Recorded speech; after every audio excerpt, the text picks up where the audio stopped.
Olá, queridos. Eu quero falar sobre a revolução do ministério na mão dos membros, na mão das pessoas. Como é isso, pastor?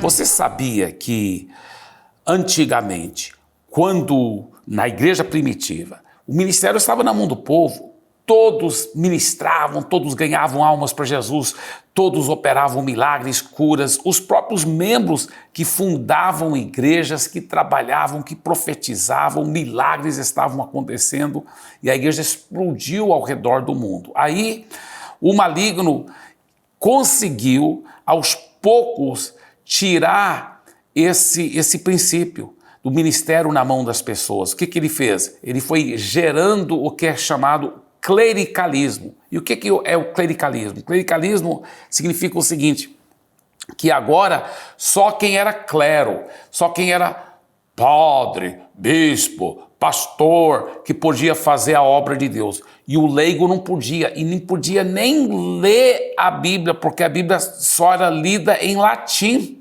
E as pessoas não entendiam latim, muitas delas não entendiam latim. E a Bíblia era lida em latim, de costa para as pessoas. Você sabia que no Brasil mesmo era assim? A Bíblia era lida em latim de costa para as pessoas. No Brasil, onde o brasileiro não fala latim. O que acontece? O ministério agora foi tirado da mão do povo e foi isolado no clero. O clericalismo, então, sufocou a igreja. Com a reforma da igreja, o Martinho Lutero e outros reformadores foram traduzindo a Bíblia para a língua do povo, foram encorajando as pessoas para lerem a Bíblia. E não só agora as pessoas podiam ler a Bíblia, mas elas podiam ver que a Bíblia ensinava que Deus esperava de todos, não só dos pastores e dos líderes, mas que todos evangelizassem, todos fizessem discípulos, todos estivessem envolvidos no ministério. Só que, mesmo assim, ainda tinha e ainda tem muito clericalismo no meio das igrejas protestantes, no meio das igrejas evangélicas. Depois surgiu também uma restauração do ensino muito bíblico e muito correto, muito bonito, que se chama o Ministério Quíntuplo. O Ministério Quíntuplo, o apóstolo, profeta, evangelista, pastor e mestre, o ministério quíntuplo. Apóstolo é representado pelo polegar porque pode tocar em todos os outros ministérios, ele flui em todos os outros ministérios. O profeta, representado pelo dedo indicador, porque é aquele que dá direção, palavras proféticas, correção e direção. O evangelista, porque de todos os dedos é o que vai mais longe para alcançar novas pessoas para Jesus. O pastor, porque é o dedo anelar, o dedo onde fica a aliança, o pastor que ensina princípios de pastoreio, cuidado, aliança. E o mestre, que é o dedo pequeno, porque dá para chegar a lugares que nenhum outro dedo chega para poder consertar e ensinar a palavra. Isso é muito bonito. E esse ministério quíntuplo foi uma grande restauração, coisa muito linda que aconteceu na igreja. Porém, o maligno, sujo como ele acabou usando o ministério quíntuplo, sabe, para fazer o quê? Para criar o que eu chamo um neoclericalismo. O que é o neoclericalismo? É o seguinte, é uma renovação maligna do clericalismo, porque começou agora a se ver só os apóstolos, os profetas, os evangelistas, os pastores e os mestres que podiam ser grandemente usados por Deus. E mais uma vez começamos a criar igrejas que estavam cheias de o quê? De audiência, de espectadores. Então as pessoas vão, aquela multidão vai para a igreja para quê? Para receber a bênção do grande homem de Deus, da grande mulher de Deus. O que é isso? É clericalismo. Quando você fala que o apóstolo, o profeta e evangelista, pastor e mestre, somente eles que têm o ministério na mão, e o povo tem que ir lá e estar eternamente dependente nas orações e no ensino e na direção desses grandes homens e grandes mulheres de Deus. O que se criou? Um novo clericalismo. Eu chamo o neoclericalismo. Mas ao estudar aonde a Bíblia fala do ministério quíntuplo, você vê que o pensamento de Deus foi justamente o contrário.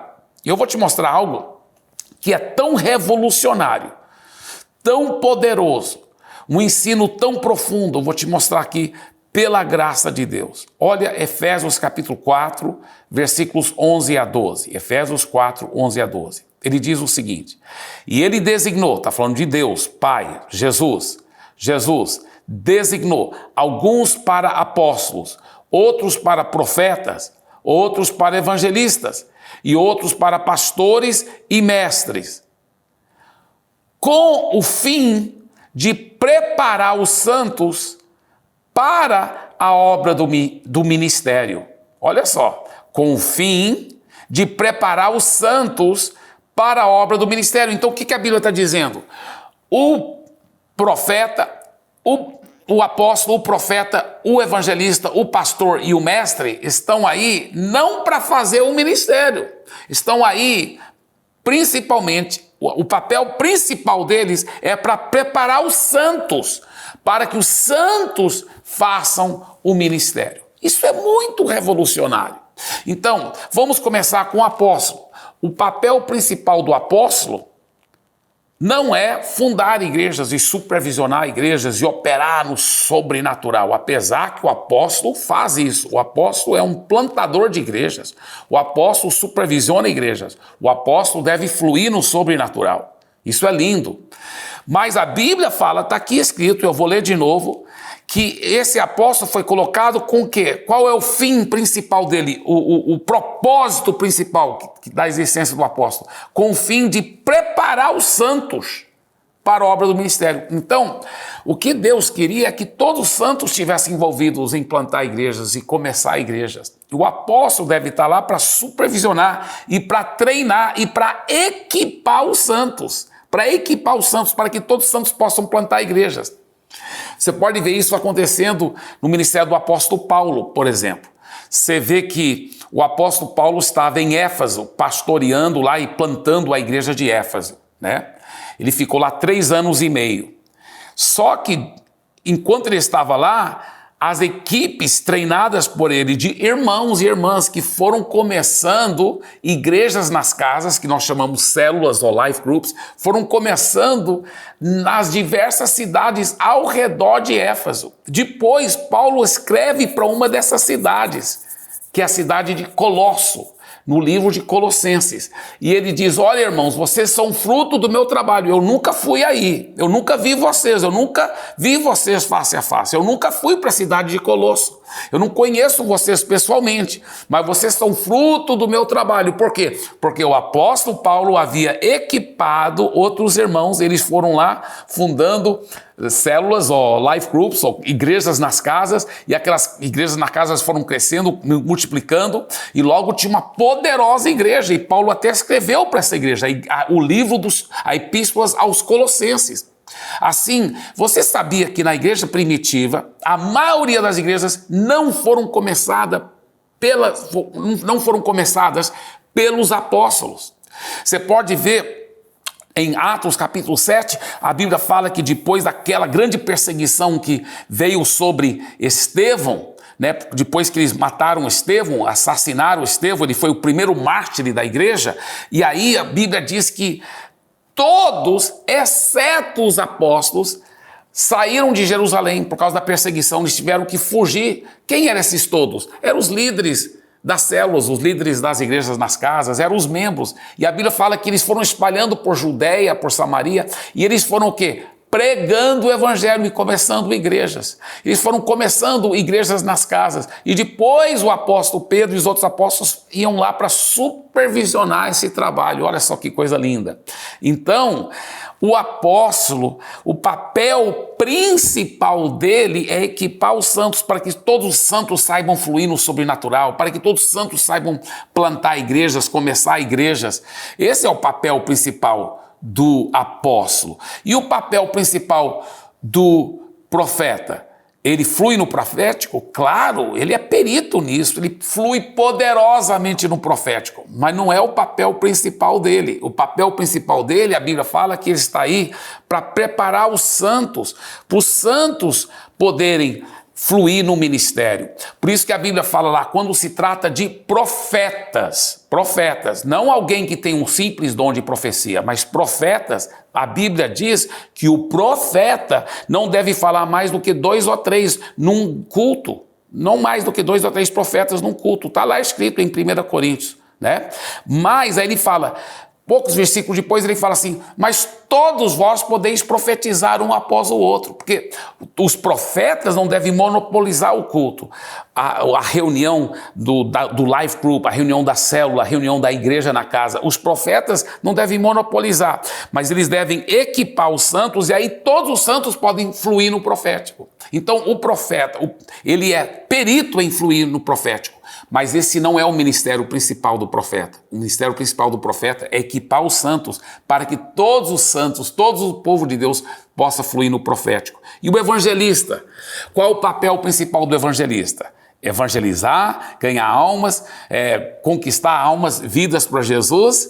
Claro, ele é muito bom nisso, ele é muito perito nisso. O evangelista, até quando vai num restaurante, já está logo ganhando os garçons para Jesus, as garçonetes, os cozinheiros, ele vai lá para a cozinha, ganha os cozinheiros também para Jesus, ganha todo mundo para Jesus.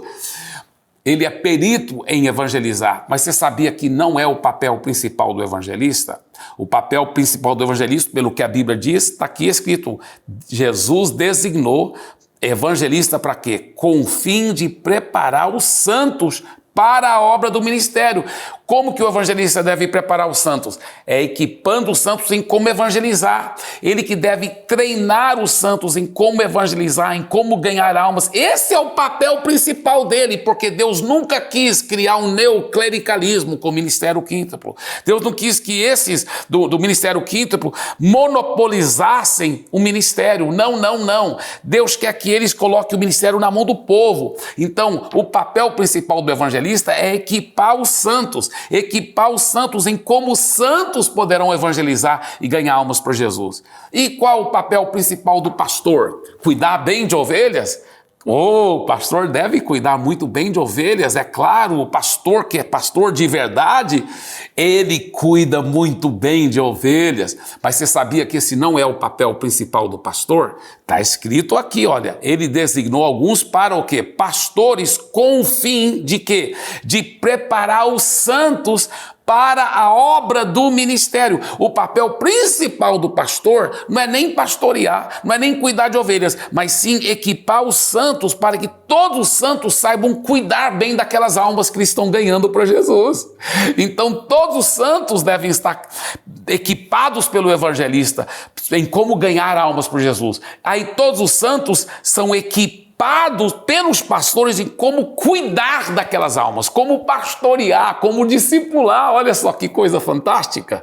Então, o pastor, ele é perito em cuidar bem das ovelhas, mas esse não é o papel principal dele. O papel principal dele é equipar os santos para que todos os santos saibam como cuidar bem das ovelhas de Jesus. E o mestre? A mesma coisa. O papel principal do mestre não é nem ensinar a palavra, apesar que os grandes mestres que Deus tem levantado ensinam também a palavra. E isso é lindo e devem fazer isso. Eles são peritos nisso.